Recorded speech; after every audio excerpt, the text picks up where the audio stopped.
Good day, everybody. Welcome to today's video. Today's video, doing the LS swap in my 2003 Jeep TJ. I had to come up with an idea for the transmission transfer case mount instead of bolting it to the factory skid plate. Because with the LS engine, once you remove that skid plate, well, the engine's going to tilt and it's going to go into the firewall in the Jeep, and that's something I don't want.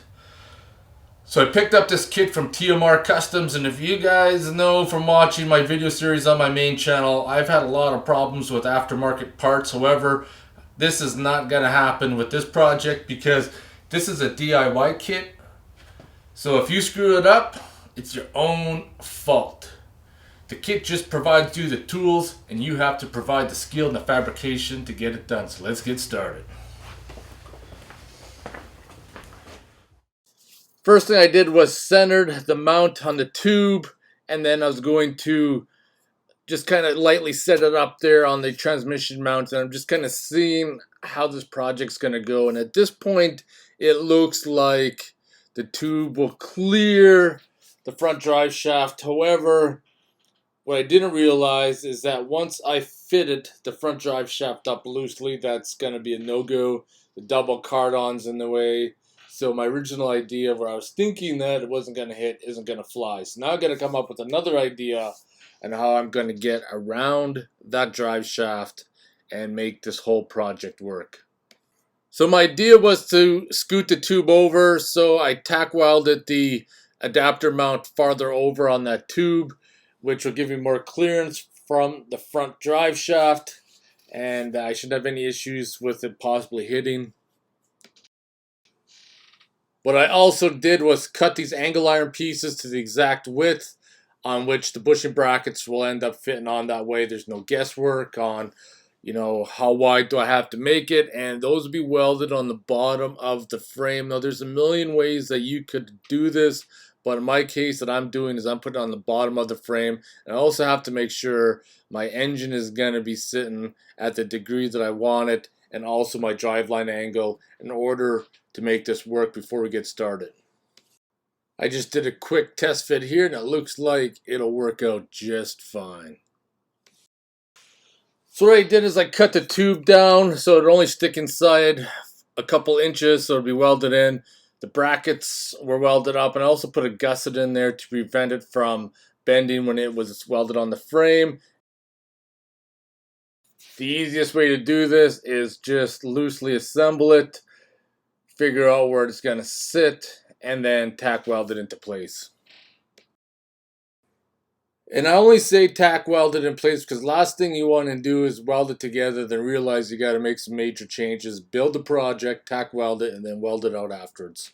I needed to go underneath the drive shaft without making the cross member look all funky and weird shapes. So what I did is I dropped it down about 1.5 inches, and it's going to go underneath the drive shaft and then back up.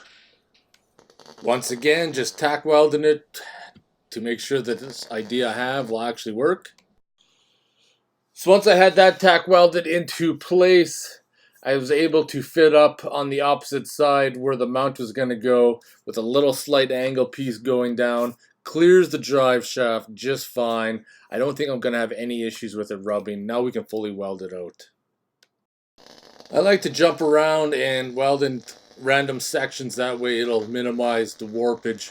Because last thing you want to do is weld it all out and find out that it no longer fits. So minimize the warpage, weld in different sections, let it cool down, weld again.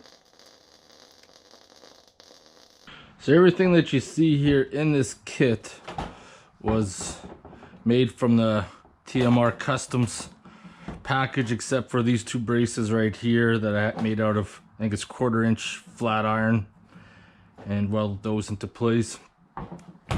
And I don't see that bending at all anywhere. We just got a POR 15 that, POR 15 the mounts, and then we can mount this up for good. Here's a tip if you're ever doing this job, especially with this style of bushings where you got the metal pin in there, or sleeve, anti-seize the bolt, because after a few years it's very possible that's gonna get seized in there, and you're gonna be hating life when it comes to take it out.